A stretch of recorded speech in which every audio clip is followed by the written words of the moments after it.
Hold on a second.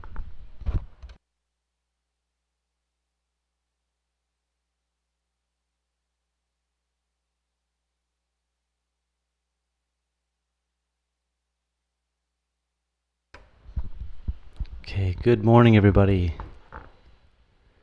I'm having a bit of a late start. It's kind of a tough night last night with our son. But happy to be here. I haven't even rosined my cello bow yet. Oh, wait, hold on. I have to move my cello case. I miss the fireplace background too, Patricia. It was so warm and beautiful. Yeah, I got to figure something out. I'd look like I'm in a basement for sure. But I think I'm going to try to get some plants, which might liven things up. And hopefully at some point when we get our own place, I can build some cool stuff, put in some bookshelves, and add some warm wood to the walls, which will be nice. But yes, Patricia, I also I miss the fireplace as well.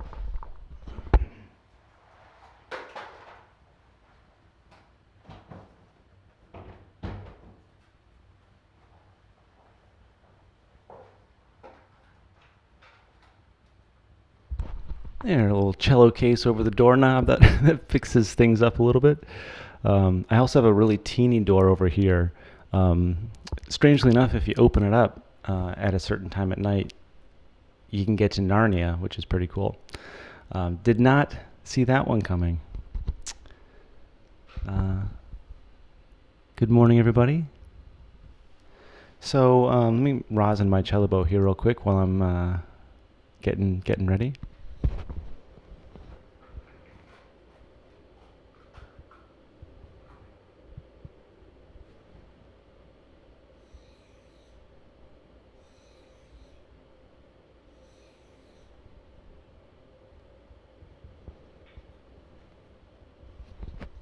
I have just this little decrepit little block of rosin. It used to be attached to this thing, but it's super. This happens to be really expensive rosin, so I'm just hanging on to it until it completely cracks and disappears. But rosin is made from tree sap and helps your bow to grip the strings, and so that's what it is. It's kind of like the stuff from the first Jurassic Park where they find the mosquito trapped in the amber. That's kind of the same thing of rosin. I think I might just be making that up. I remember seeing Jurassic Park, the very first one, in theaters. I think I was 7 or 8, and it was terrifying and awesome all at the same time. I remember the first chase scene with the T-Rex, and they're driving in the jeeps, and then there's the one really creepy scene with the velociraptors in the kitchen, where the people keep going to different parts of the kitchen and the velociraptors. These completely insanely murderous velociraptors. Who knows if that's what they were actually like? But that, God, Steven Spielberg, that was some good stuff. Why don't you go ahead and let me know where you're listening from? It's always nice to know where people are. If this is your first session, welcome. We had a couple of first-timers last time. I sometimes forget because it's just, we're all this big club of many of the same people, and so I forget that new people do come. I think next week I'm going to do a bring a friend to morning cello day, kind of like bring your dad to work, that kind of thing. I think it's time. I'm going to go ahead and get started, play a little bit. I just want to thank you. Oh, my dad. My dad's here. Hey, Dad. Yeah, he took us to Jurassic Park. It was in Indiana. I think I remember it was in Indiana, not Maryland. I moved from Maryland to Indiana at around the age 8, and I think it was I think we saw it in Maryville, Dad. I can't remember where we saw it. But it was one of those theaters that I'm sure is shut down now. Anyways, thank you all for being here. I'm going to go ahead and play. My name is Joshua McClain. This is, I believe it's the 64th episode of Morning Cello, and I'll talk to you soon.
well, that one might make it on the album. That was really cool. That one just kind of came out. Uh, so yeah, I want to thank everyone for being here again for another episode of Morning Cello. Thank you. Um, yeah, it's just this is my second show back after taking a 2-week break. If I haven't let you know already, my family and I moved up to Portland, Oregon, and so we're about 650-ish miles north from where we used to live in Oakland, California, and it's been quite a change. Yeah, it's been really amazing. It was actually a pretty good time to move, just because we'll definitely miss our friends, but it's during the pandemic, so it's not like we're seeing many people anyway. So it was a really good time to make that transition. And so oh. I have the comments here on the right side of the screen, so I get a little distracted sometimes. And yeah, it's just nice to be in a different place. It's nice to have new things to explore. Although, any place you live, there's always new things to explore. Even when I go back to visit my folks and I'm driving around the country roads that I've driven around so many times, I'll see stuff that I haven't seen before, or, find trails that you've never been on, or you haven't been on enough to not find something new. And so there's always ways to find something new, even if you're, in the same place all the time. And but now everything's new, and so that's very exciting for us to. There's a big grocery store called Fred Meyer, which I've never heard of before. Like back in Indiana, in the Midwest, there's a grocery chain called Jewel, which people from out here have never heard of. But anyways, I went to Fred Meyer the other day and got to do some grocery shopping. It's much cheaper than there's other place. It's like extremely expensive. New Seasons, I think is what it's called in Portland. And if anybody knows much about me, I'm kind of frugal, except for when it comes to instruments or gear. I would be a rich man if all of my hobbies didn't involve really expensive instruments and gear and cameras and stuff. But aside from that, if it comes to like, oh, there's a cheap pack of underwear, or well, this milk is cheaper, I'll get this. That's me. I shop really cheap. And so, anyway, someone's saying they miss Fred Meyer. Yeah, you can get everything at Fred Meyer. The bottom part of it, at least the one that I go to, is like a giant grocery store with really good prices. And then there's like an escalator up to like a second floor. I've never been to a grocery store with 2 floors. And up there is like household goods. I think you can get like a vacuum and recycling cans and plates and bowls and stuff like that. Anyways, I'm getting carried away. Let's bring it back to what the sort of original intention of this show is. Originally it was intended as a way to have a safe space to ground and relax during the beginning of the pandemic, and then that became even more valuable, I guess, as we got into these really intense elections. And I'm sorry that I bailed on you. I just realized that I bailed on you right before the elections, but there was too much going on for me to keep doing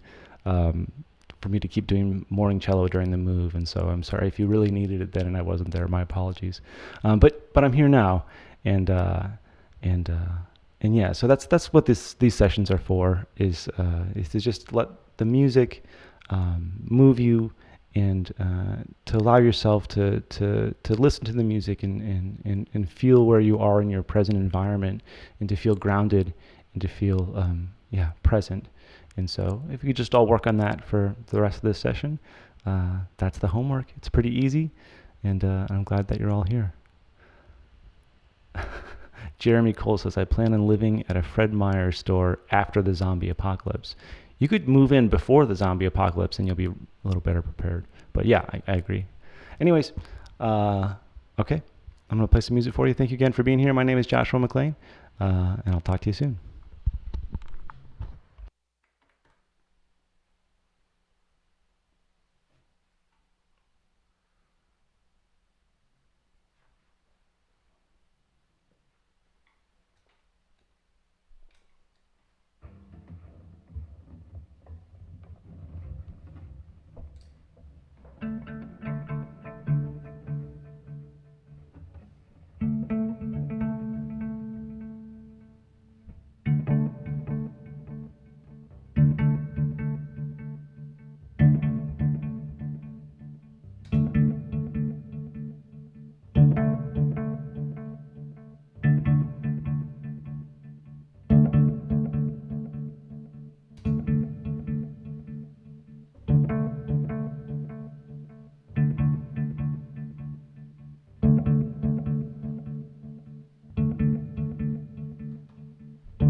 Just want to stop in and say hello.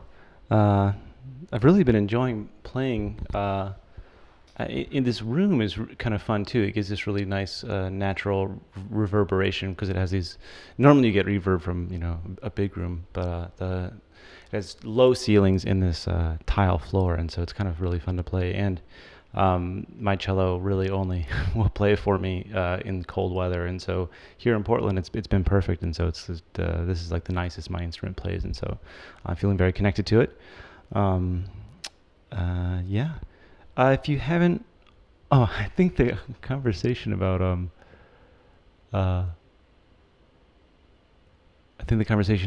grocery stores is still happening. I'm glad I planted that seed. If you haven't already, make sure to get a copy of my new album, which is coming out next year. Intended date of release is May, or it could be June, depending on how quickly I can get the new studio built. The funds from the campaign that I'm running are going towards the cost of both producing the album and also building out the studio to record it in, so that I can then I'll never have to crowdfund again. I can just keep putting out albums on my own because I'll be able to do that in a very high professional way on my own. And so if you'd like to make a direct impact on a musician, you're looking right at him, me, then please go ahead and make a contribution. It's not just a contribution. It's not like your money's going nowhere. You will actually get the music, and so it's increasingly more difficult for independent musicians and artists to exist, especially without the support of an amazing audience like you. And so I'm able to continue doing what I'm doing through all of you amazing people who believe in this music and support me. And so please go ahead and do that. There's a link there on the right on the screen, and there should be a pinned comment in the comment section there on Facebook. I will start streaming to thank you, Dawn. Dawn says that I'm literally the first artist she's ever subscribed to help, and so I also have a Patreon page, and so there's a link to that as well. We do a monthly community call through my Patreon page, and so that's to anybody that makes any kind of monthly contribution, you can join those calls. And so I'll be scheduling the November call here shortly, It'll be great to connect with everybody. It's a really fun call. We kind of just chat and get to know each other. And so it's been a lot of people who come again and again, and we've gotten to know each other, and we know what everybody does for work or their hobbies or their passions, where they live, you know, how much they like to share in the community call, that kind of thing. And so please, Cello Fusion.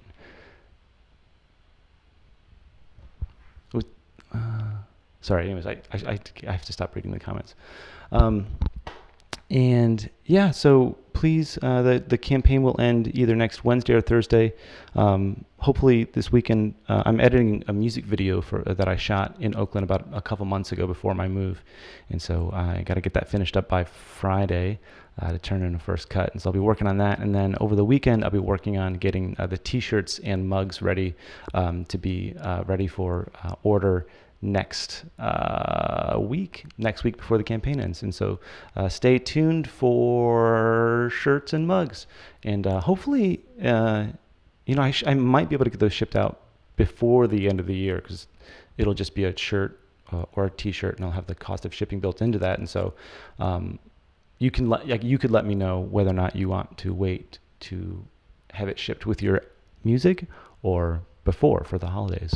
And so we'll see how that works out. That could be fun. Alrighty, I'm gonna keep playing for y'all. And again, I just want to thank you for being here. It's amazing to see all of you back again, and it's just really amazing to be playing. And yeah, thank you so much, and I'll talk to you soon.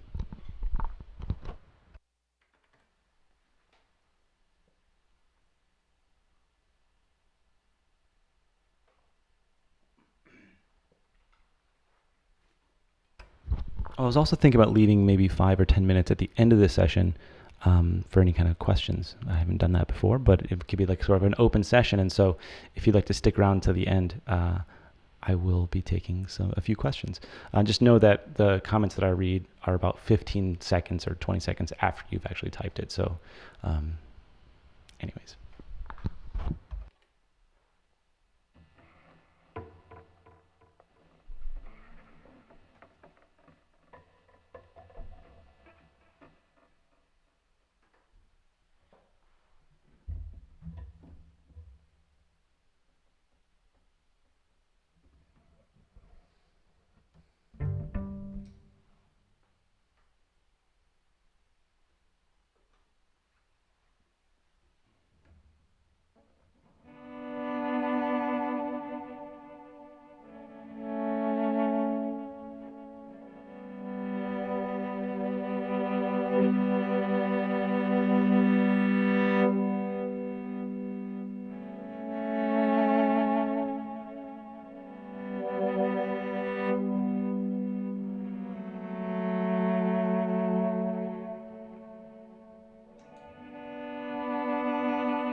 just gonna bring the music down a little bit,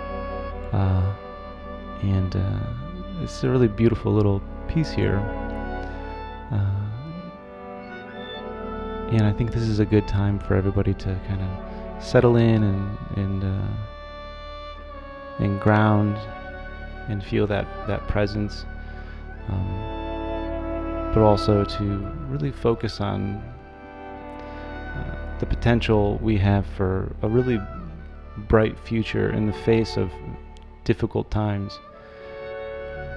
And despite all of the division, there is the potential for everyone to feel love for each other and to have empathy and understanding for one another. That the world can be a dark place or a bright place, and it's each and every one of our responsibility to continue to work to push the world and each other towards that brighter place of love, where love can defeat hatred. There's just too much beauty in the world, and there's so much amazing possibility for human connection that's being lost in the face of hatred. And so I'm just really connecting to that part of this music that really makes me feel connected to all of you, and really honing in on that possibility for beauty in the world.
Great. I think that's a good way to end. I got maybe just 1 or 2 minutes left until 9:30.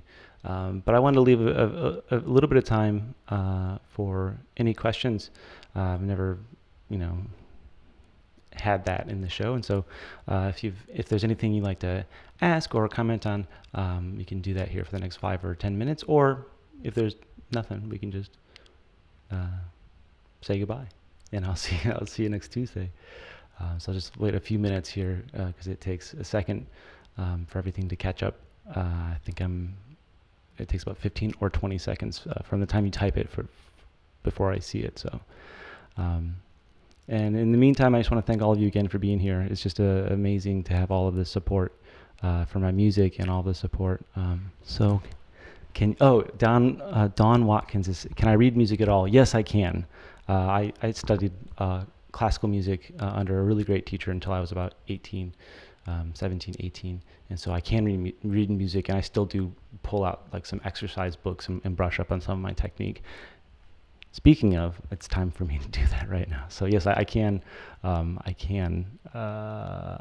music. I used to be a great sight reader, but I can't do that anymore. I was going to apply. I had an audition ready for conservatory, but I wimped out and didn't do it. And so I got a regular liberal arts degree in communication and culture and folklore and ethnomusicology. When did you start playing cello? I was 9 years old when I started playing the cello. That was Libby Kwiatowski. Libby Kwiatowski Cutler. She asked, when did you start playing cello? I started playing cello at around 9. What was the instrument you learned? What was it? Linda, what was the first instrument you learned to play? The cello. And then I learned to play guitar. Play guitar. Okay, I could brush up on it a little bit, but I'm a pretty decent little blues guitar player. And I took piano lessons for a year from a great teacher. And I can bang around on the piano, but I would not call myself a piano player. Can we hire you to do a Zoom-based house concert? Patricia, yes, absolutely. You can hire me to do a Zoom-based. I'm glad you asked. I'm happy to do private Zoom or Google Meet concerts. I actually have one just after this at noon. I'm playing for Google, the company. They have this like health initiative, and so they have different people come in and teach classes. And so I'll be doing a mindfulness and meditation class with cello at Google here shortly after. And I have a house concert this Friday, a private house concert. And so yes, I absolutely am available for hire. How's Yo-Yo liking the new house? Oh, Christina, let's see if I've never done this before. Add to broadcast. Oh, there we go. How's Yo-Yo? That's pretty cool. How's Yo-Yo liking the new house and all the changes? He loves it. He has all this space to run around, and it's kind of like a circle layout, and so he's just zipping around. He really loves his new space. We all do, and we come down. So there's upstairs. We have like running around, and we have all this toys to play with. Then when you come down here, you've got like my office, and so there's a little synthesizer here that when you has like these presets, these like little dance house music presets, and so we'll turn that on and we'll just dance around. And then I also study martial arts and boxing, and so there's a cardboard box in the other room that we just go over, and he yells "Hi-ya!" and just beats the heck out of it. And so then we'll go upstairs and play, and we just have a lot of room, and it's super fun. Bill Bradford, why don't you like playing the classics? I do like playing the classics. Yeah, good question. No, I always fantasize about going back and brushing up on my technique so that I can continue to play classical music. And I still do, I have the music for the Bach suites, and I go through and play those occasionally. But I also really like playing my own music, and I found classical music, and a lot of classical musicians find this as well, when you're growing up studying solo music, you learn this really, really difficult piece of music that and playing an instrument without frets, and then you go and you play, as like a 12, 15, 16, 17-year-old kid, you sit down in front of a panel of judges and play, and I would like almost throw up. It was so it was so stressful. And so it's kind of that intensity of the practice of classical music that is a little can be overwhelming. But now I feel like I could go back and approach it from a different manner. And so I think about sometimes going back to conservatory and studying some more classical music. But that's a good question, Bill. It's not that I don't like it. I just, it takes some dexterity that I don't have the time with the child right now to keep up with. What age did you begin? Stephanie Mack. She says, what age did you begin playing regularly? I probably started getting into it when I was like 12, and I started taking some cello lessons, and I started practicing every day. You mentioned not being where you wanted to be with theories or scares. Not quite sure I understand the question.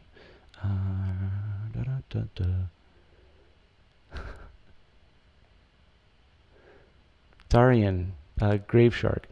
Do you travel to different states to play, like weddings, etc.? Yes, I do. It gets to be a little more expensive for the client for me to travel, but I'm absolutely happy to do that. And I do play weddings, and so, Darian, if you're getting married, I'm happy to come play your wedding. How is Luigi? Luigi is adjusting to the move great. I think I was talking about this last show. He doesn't have a bed to hide under because the bed is still in storage. So our mattress is on the floor, and so he can't hide. And so he spends a lot more time with the family, and he seems much more happy. Also, we don't have a yard to just let him out into to run, and so he gets to go on more walks, which is like his favorite thing. And he's beginning to do this thing again that he did when we first got him, after he got over like the shock of being adopted. Before we went on a walk, which is like his favorite thing, he would run around the house and not let us catch him, but run really, really fast. And he hasn't done that much in a while, and he's been doing it almost every day lately. So, it's really nice to see Luigi open up. Suzanne, where were you born? I was born in Michigan. I was born in Ann Arbor, Michigan. One more song. Maybe not today. I had very little sleep last night. Yo-Yo was up all night.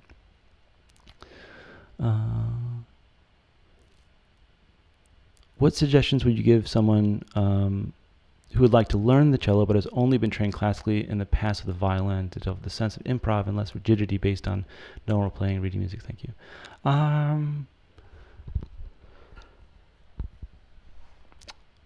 I still think it's important to continue to play scales and arpeggios, and so why don't you shoot me a private message or a direct message, and I can give you some tips, Rebecca. I think just improvising to music that you like. The first music that I started improvising to was a CD a girl had given to me when I was 15 or 16, and it was I think it was called Ocean Songs by Dirty Three, a really amazing trio. It's like violin, guitar, and drums. I think they're from Australia. And I remember improvising to that because it was all in like the key of E minor, which is like super easy on cello.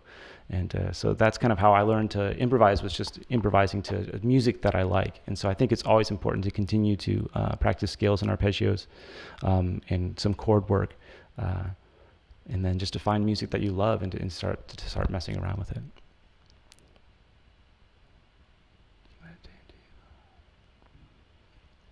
Says he wants to play. I like to pair with guitar and piano.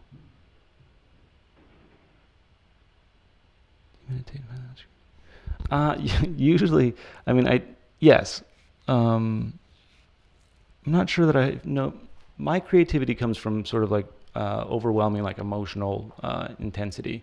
And so like some people, they visualize their intelligence as, I don't know, mathematical equations. Mine sort of shows up in the form of like overwhelming emotion. And so that is kind of where my creativity comes from. And typically the times I find myself meditating are when I'm in motion whether that's like doing the dishes or cleaning or hiking. And the only times I'll sort of sit and meditate are when I'm feeling overwhelmed and need to ground, that kind of thing. But it's something that I would like to start doing more, is bringing more daily regimented meditation practice.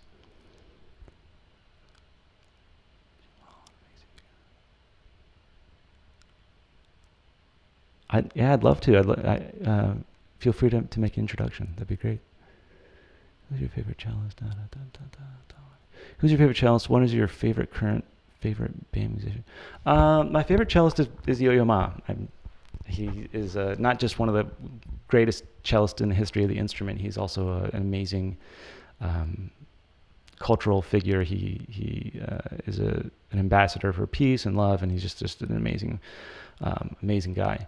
My favorite musician or band, I'm not listening to any specific favorite musicians or bands right now. I'm listening to a lot of neoclassical music, and so that's kind of like the genre that I've been listening to. I've just been doing some playlists, and yeah, that's kind of, I've been listening to a lot of neoclassical sort of soundtrack style music lately a lot. I do that like when I work out or stretch.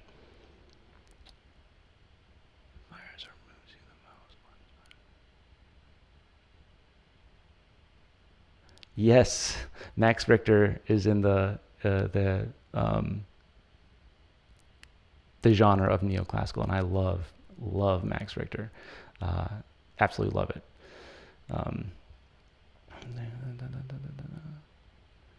Yo-Yo loves the drums. He loves to play the hell out of the drums, and anything is a drum. He'll turn anything into a drum, which is super fun. So I'll just take maybe one or two more.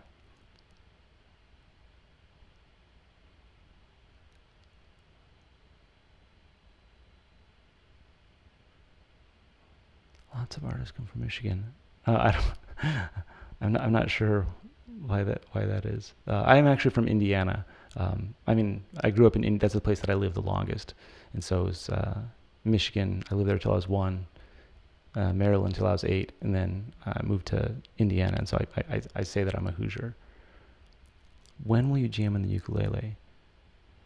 Soon. Beverly, I know I've been leaving it. I think I've only played it once. The pickup in it is broken, and so I really want to loop with it, and I can't do that until the pickup is fixed. But maybe next time, Beverly, I will play a tune on it next time. Promise.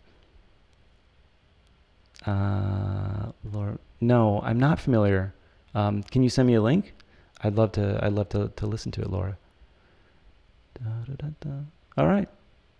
I think that's pretty much it. Yeah, thank you. That was fun. Those are all great questions, and Sonia's sending me 8 proven tips to help your toddler sleep. I'm sure we've read it all. We know the issue is we kind of let him breastfeed a little too long, and so he keeps waking up wanting that. But I have been single-handedly going in at night and putting him back to sleep each time, and so he's beginning to make some progress in terms of waking up less, and also going back to bed much easier, and going back to bed without me picking him up, going back to the crib, going back to bed without thank you, Rhonda, about transcendental meditation. I've read and studied some, but if you'd like to send me some more information, I'd love to check it out. Okay. All right, folks. Thank you so much. Again, if you haven't already, please grab the new album. You can pre-order it on the campaign page. There's a link there on the page, and I'll see you all next Tuesday.